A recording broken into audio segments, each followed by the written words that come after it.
Sun అంటే కుమారుడు, SUN sun అంటే సూర్యుడు. బాగా గుర్తుపెట్టుకోండి. ఇక్కడ మనం ఈ రోజు సూర్య భగవానుడి యొక్క బర్త్డేను శివవరంలో సూర్యుడిని దర్శించేసి అక్కడ కొబ్బరికాయలు కొట్టేసి ఆయన ఆశీర్వాదం పొందిన తర్వాత ఇక్కడ భజన బృందం మీకు ఎంతో ఆనందాన్ని కలిగించారు.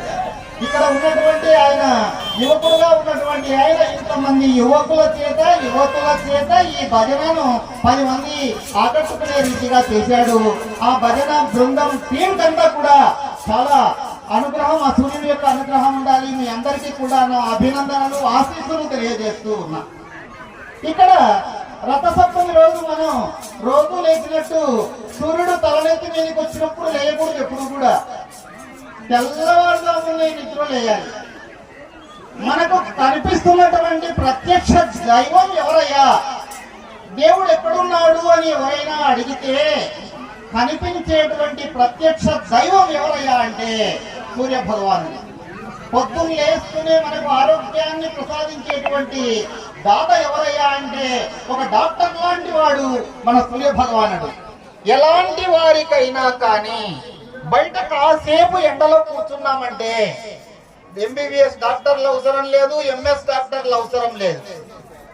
సంపూర్తిగా మనకు ఆరోగ్యాన్ని ప్రసాదించేటువంటి ఆ సూర్య భగవానుడికి మనం పొద్దున్నే తలంటి స్నానం చేయాలి.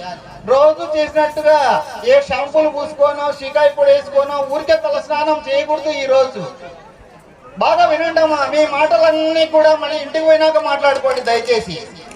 ఇక్కడ ఉన్నటువంటి భక్తాదులు దేవుడి మీద కాసేపు భక్తి నిలపండి. మనకు మిగతాప్పుడు ఎన్నైనా మాట్లాడుకోవచ్చు, సీరియల్స్ మాట్లాడుకోవచ్చు, సినిమాలు మాట్లాడుకోవచ్చు, మన సంసారంలో సరిగమలన్నీ మాట్లాడుకోవచ్చు.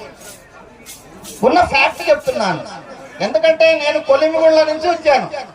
కొలిమిగుండ్ల నుంచి ఈ ఊరిలో మొట్టమొదటిసారిగా నేను చూశాను ఈ యొక్క శివవరంలో ఉన్నటువంటి సూర్య దేవాలయాన్ని. చూస్తూనే ఎంత ఆనందమైందో. నిజంగా సూర్య భగవానుడు ఇంత బాగున్నాడా, ఇంత చిన్న పల్లెటూరులో ఇంత దేవాలయం ఘనంగా కట్టారే అని చెప్పేసి ఈ గ్రామస్తులందరినీ కూడా నిజంగా అభినందించాల్సినటువంటి అవసరం. ఈ యొక్క అవుకు మండలంలో, కొలిమిగుండ్ల మండలంలో మనం లెక్కేసుకుంటే వెరీ నియర్ గా ఉన్నటువంటిది అవుకు మండలంలో ఉన్నటువంటి శివవరం గ్రామం. దగ్గరలో ఉన్నటువంటి చెన్నంపల్లి వాస్తవ్యులే కాకుండా చుట్టుపక్కల ఉన్నటువంటి కునుకుంట్ల ఇలాంటి ఊర్ల నుంచి కూడా నాతో పాటుగా వచ్చినటువంటి భక్తాదులు ఎందరో ఉన్నారు. కొలింగుండ్ల నుంచి వచ్చేసినటువంటి భక్తాదులు అందరూ ఉన్నారు. వాళ్ళు చెబితేనే నాకు ఈరోజు తెలిసింది ఇక్కడ వెళ్తున్నాం శివవరం అని అన్నారు. స్వామి పొద్దున్న లేస్తూనే మనం ఏం చేయాలి అని అంటే, అమ్మ బాగా గుర్తుపెట్టుకోండి, తలపై జిల్లేడు ఆకులు పెట్టుకోవాలి. తల మీద జిల్లేడు ఆకులు తల మీద పెట్టుకోవాలి. నెక్స్ట్ వన్ భుజాల మీద పెట్టుకోవాలి. నెక్స్ట్ వన్ తల, భుజము, నెక్స్ట్ వన్ ఈ యొక్క మోకాళ్ళు, చేతుల మీద పెట్టుకొని తల స్నానం చేయాలి. ఏం సార్ జిల్లేడు ఆకుల యొక్క అంత గొప్పతనము అనేటువంటిది మనం లెక్కేసుకుంటే, ఈ జిల్లేడు ఆకులు, చిక్కుడు ఆకులు, నెక్స్ట్ వన్ రేగు పండ్లు బాగా గుర్తుపెట్టుకోండి.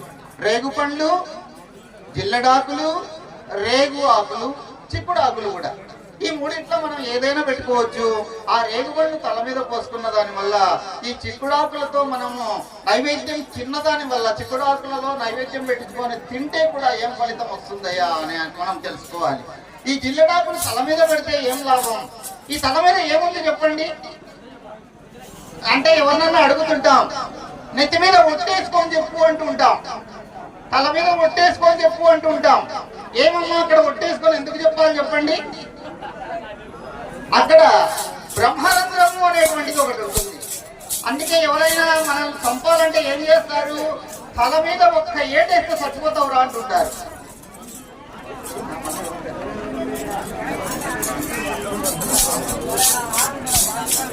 ఇక్కడ నీ మాడు పగల కొడతాన్రా అంటారు.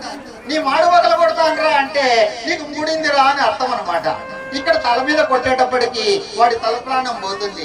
కానీ ఈ జిల్లెడాకులు పెట్టుకున్న దాని వల్ల లాభం ఏమయ్యా అంటే, ఆ జిల్లెడాకుల్లో ఆక్సిజన్ అనేటువంటిది ఒకటి ఉంటుంది, మనకు ప్రాణ వాయువును కల్పిస్తుంది. ఆ జిల్లడాకులు పెట్టుకున్న దాని వల్ల సంపూర్ణంగా పైన ఉన్నటువంటి జిల్లడాకుల్లో ఉన్నటువంటి శక్తి అంతా కూడా మన యొక్క శరీరంలోకి ప్రవహిస్తుంది. మనది సూక్ష్మ శరీరం. ఈ సూక్ష్మ శరీరంలోకి ఈ జిల్లడాకులు, రేగు ఆకులు, చిక్కుడాకులు ఈ మూడు కూడా మనకు వేడిని గ్రహించేసి లేనటువంటి ఆక్సిజన్ వాయువును గ్రహించేసి మన శరీరంలోకి అవి అందిస్తాయి. అందించిన దాని వల్ల మనం సంపూర్ణంగా ఆరోగ్యంగా ఉండగలుగుతాం. అందుకనే ఈ రోజు విశేషంగా రోజు చేసేటువంటి స్నానం కన్నా విశేషమైనటువంటి స్నానం ఈ రోజు మనం చేసినాము అనేటువంటిది గుర్తుపెట్టుకోవాలి. చిన్న పిల్లాడి మొదలుకొని పెద్ద వాళ్ళ వరకు కూడా 90 ఏళ్ళు వచ్చినా 100 ఏళ్ళు వచ్చినా వాళ్ళందరికీ కూడా ఇలాగే స్నానం చేయించాలి. ఈ రోజు విశేషమైనటువంటి స్నానం రథ సప్తమి అనేటువంటిది. సూర్యుడికి ఎన్ని గుర్రాలు ఉంటాయో చెప్పగలుగుతారా? సూర్యుడికి ఎన్ని గుర్రాలు ఉంటాయో చెప్పగలుగుతారా? సూర్యుడి యొక్క రథానికి ఎన్ని గాన్లు ఉంటాయో చెప్పగలుగుతారా? సూర్యుడి యొక్క రథానికి ఒక్కటే ఒక గాను ఉంటుంది, చూడండి, బాగా గుర్తుపెట్టుకోండి. ఒక్కటే ఒక గాను ఉంటుంది. ఒక గానుతో రథం ఎలా నడుస్తుందో తెలుసా? ఎవరికి తెలియదు. అది భగవంతుడి యొక్క రథం. ఆయన ఎక్కినాడు అంటే ఒంటి కాలు మీద వెళ్ళి పరిగెత్తి వెళ్ళిపోతాడు. ఒక్కటే గాను మీద 7 గుర్రాలు ఉన్నాయి అనుకో, అక్కడ 7 గుర్రాలు లేవు. సప్తాశ్వరతమారూఢం ప్రచండం కశ్యపాత్మజం శ్వేత పద్మధరం దేవం తం సూర్యం ప్రణమామ్యహం అంటాం. ఇక్కడ మనకు వారాలు ఏర్పడాలన్నా, ఋతువులు ఏర్పడాలన్నా, నెలలు ఏర్పడాలన్నా ఇవన్నీ కూడా ఎవరి ద్వారా ఏర్పడతాయి అంటే సూర్యుడి ద్వారా ఏర్పడతాయి. మనకు పొద్దున్నే ఎండ రాకపోతే మనకి ఏమైపోతుంది? రైతుల దగ్గర నుంచి మామూలు పిల్లవాళ్ళ వరకు కూడా ఈరోజు ఏంటబ్బా వెలుగే రాలేదు, తెల్లవారనే లేదు అంటారు. ఆ తెల్లవారడం అంటే ఏంటి? సూర్యుడు తూర్పున ఉదయించడం అని అర్థం. సూర్యుడు తూర్పున ఉదయించి పడమర